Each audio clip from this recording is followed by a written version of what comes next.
My load too fast, and now it's Loki episode 2. Boom. Whoa, that was a humdinger. Oh my gosh.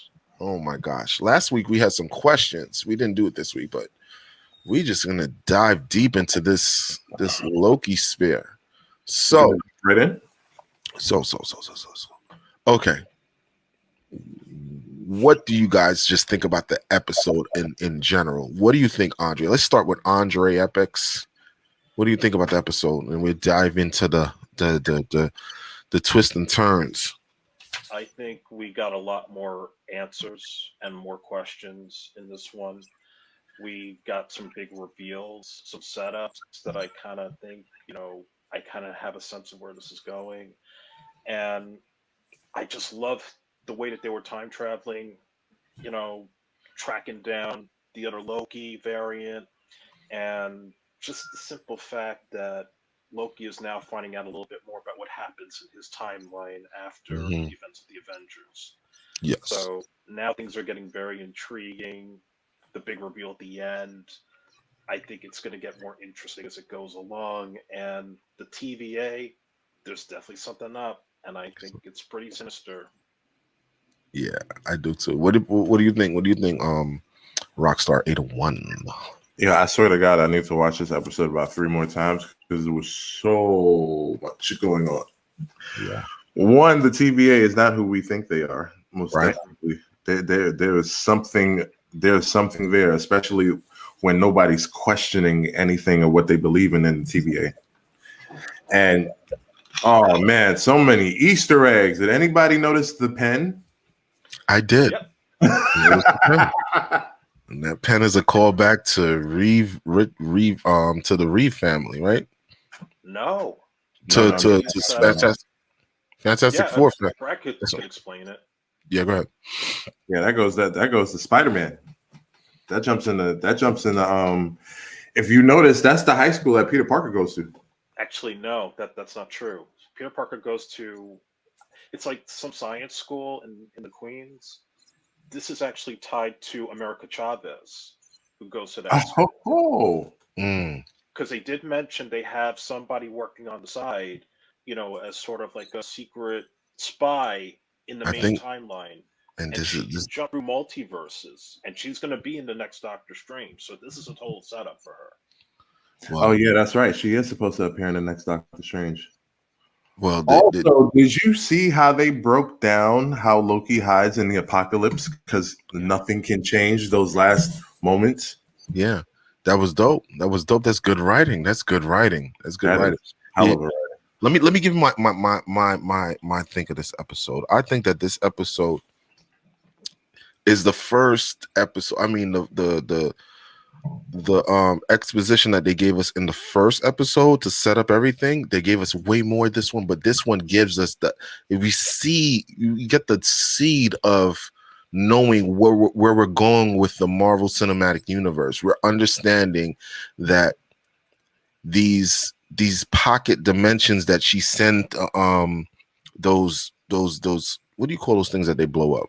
The things that was she sent at the end of the episode. Oh, those time resets. The time resets, those are gonna fuck up different timelines. So and she sent so much, it's so much different timelines that she's probably like messing up. So what I think with this one, we're gonna get so much more. We're gonna get so much information on other timelines that we don't really understand, because I did watch a review. Somebody broke something down, and I was like, wow, I didn't even catch that. When she sent the reset grenades, or whatever you call them, when she sent it back, they had when they panned to the TVA, and they were going crazy, and they were like, oh my gosh, what's happening? And you saw on the screen, they showed you what timelines were getting affected. And they showed you what areas, like they showed Thor, and they put the timestamp of like Thor from 2000 and I think 2007 or some shit like that. And then they showed like they showed a different area. So each area represented like different IPs in Marvel, and it was so crazy. I wish I wish I did a show every week and I just like actually had that information to show you guys. But it was so good. I was like, wow, they actually, yo, this is really this is the real multiverse of madness is where it starts. Yep, This is the that's what's the happening. the Well, yeah, yeah, think about it. They gave you the breakdown in episode 1 of what the multiverse war was. mhm. This is why the sacred timeline was put into place. But now you see in real time the breakdown of the sacred timeline and the multiverse exploding again. We're going into straight turmoil. So this is setting up a lot of movies and a lot of series that are coming real soon. Yes, and it makes everything. I think after this series or midway through the series, we're gonna get the Spider-Man trailer because it's gonna, once the cat is out the bag and people know what's going on, Yeah. we can correlate it to the trailer and understand that what took place with Lady Loki because she's a badass. Yeah. We want to She's a shout out to Lady Loki. That yeah, was she's a badass. And what happened there, it's like what's gonna happen moving forward. And wow, like it was like you're watching this is like really watching a Marvel movie, right? Like it's not even It it's is, like yeah. filmed so well. it is. I was I'm getting the vibe of like Winter Soldier, where everything is just you feel the ground shaking. Like right. when he went and saw Modoc in the underground at Hmm. the old Shield base, and he explains how Hydra's been infiltrating Shield for years and involved in all Right. these big events. Yeah. This is the equivalent of that, but with the Yeah. entire multiverse in play. Yes. And you know what, the production and the score of it. I like the way that they scored it. It feels really good. Like just watching it, I'm like I don't even feel like I'm watching a TV show, and I don't even feel that way. I feel like it's They gave you pacing the well. vibe of some real mischief getting ready to happen in those scenes. Yeah, and the thing with doing with more or Mo was Morbius Mobius. his name. Mobius. Yeah, Morbius, Mobius. I feel like he doesn't understand what's going on either, and he's asking questions. You know how he asked that girl. He was just like, "Oh, so where are the timekeepers?" And she couldn't answer. She was like, "Oh, they're well on this job. Like there is something there. Like, and they're hinting at it. But people are saying that it could be, um, that the pen that y'all were talking about could be from Kang the Conqueror. And but I know y'all have your theory on it. We'll see what theories work. But they said it could be him. He could be the other agent that's like in the field, and something happens and makes him go rogue. But because Marvel doesn't have to stick to the actual comic books timeline. They always remix it to have something else. So I don't know. I'm what I. This is one of those that I wish I could have like saved all of them and watched them all at once. I Yeah, can't do that with this one. too I much cannot. suspense to wait every week. Well, this is Yeah.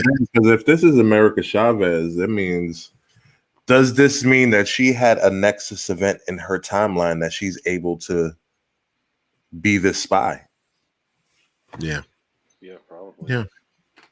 I totally enjoy this one. I think that Tom Hiddleston he deserves an Oscar for this one because his acting he's on point with it, man. And he's so like witty. He's so witty, and his comebacks are so well. And I don't know. Him and Owen Wilson. They really they give the series a real grounding in the MCU. I really enjoy it. Is there anything else y'all want to point out from the series? No, because we're gonna be talking about this all day. I already know. I'll just say one thing, which is I've been seeing online. There's been a lot of people that are actually complaining about the show. They feel like going into this timeline, saying that all the Marvel characters that we saw in the first three phases, that their lives have been predetermined, that the gems were nothing, and this is ruining the MCU. Shut the fuck up. and watch the show. I Yeah, feel like, come on, man. they think this is like totally like destroying what the foundation of the MCU is. I don't feel that. I feel like we're just seeing another side of it that's gonna shake the foundation even more in Half the of these years to people come. that say this stuff have never read an actual Marvel comic book to dive into the story of what this really stems from. Yeah, Right. it's not like they pulled this out their ass. This is a part. This they always had the TVA. It's not like, and the thing about it, it's like I love how Marvel, they always give you another story that comes behind this story and another Right. story that connects it, and it's like, oh, you didn't see this, but this was here, and this is because they did, like they branched off. Like, what are you talking about? This is a part of the story, like, and it's excellent to me. It's excellent, like. Perfect example, WandaVision, where they did the snap from Avengers Endgame, and then you saw Monica Rambeau and everybody in the hospital Right. I love being that. brought back. Right. We didn't know about that when the snap happened, but when we got that later on, it made perfect sense. Like it all falls into the timeline. It's crazy though, but I don't know. Like this is what's throwing me off though, right? What do you think is gonna happen where these timelines are gonna get mixed up now? Like it's gonna be something where, like, say the whole thing with Spider-Man and how they cross over. Why do you think that that's going to happen? It's a Nexus event, or is it going to be something that happens where they're just like intertwined? I don't know, because This is probably going to create the what if universe. yeah, it's so much that another thing I was just thinking, like, damn, it's like there was like I was mentioning earlier, like when Lady Loki sent all of those reset grenades, and we're gonna call it that. She sent it to Vormir. If you go, I gotta get this screenshot and show y'all. She sent it to Vormir, and in Vormir is where the Red Skull was with Scarlet Witch. Scarlet Witch. So Even it's Black like, Widow. yeah.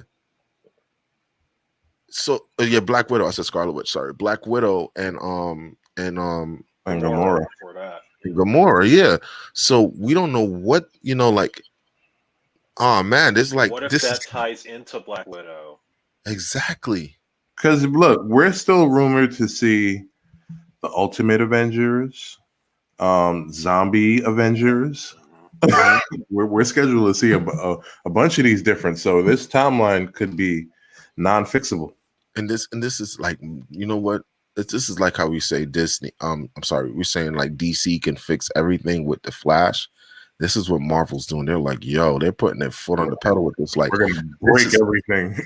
yeah, let's break everything so we can fix it later. And it's like this is a pivotal time, because now that Lady Loki for that is messing up everything, it's like it now gives arcs to everything else. It's like now we can visit maybe the universe where the X-Men, all the X-Men that we got before now really does exist. And You that's know what I'm been saying? rumored. Yes. Mhm. Yeah, and that's a timeline in itself, and now we can get all these other things to happen. They needed something to break so they could fix it. They needed that. So F you to those fans out there that's saying that they're messing up the thing. This needs to happen, because where do we go from here? You know what I'm saying? Like, Ralph Boner could actually be Quicksilver. exactly at this point. At this point, he can. At this point. Yo, kudos to Disney. Every week we say this. To Marvel. Man, how do they do this every time? Right. And there's so many more episodes to go. 5-year plans, guys. That's how they do it. Yeah. I love it. Yeah. All right. So that's it for Loki episode 2. All right.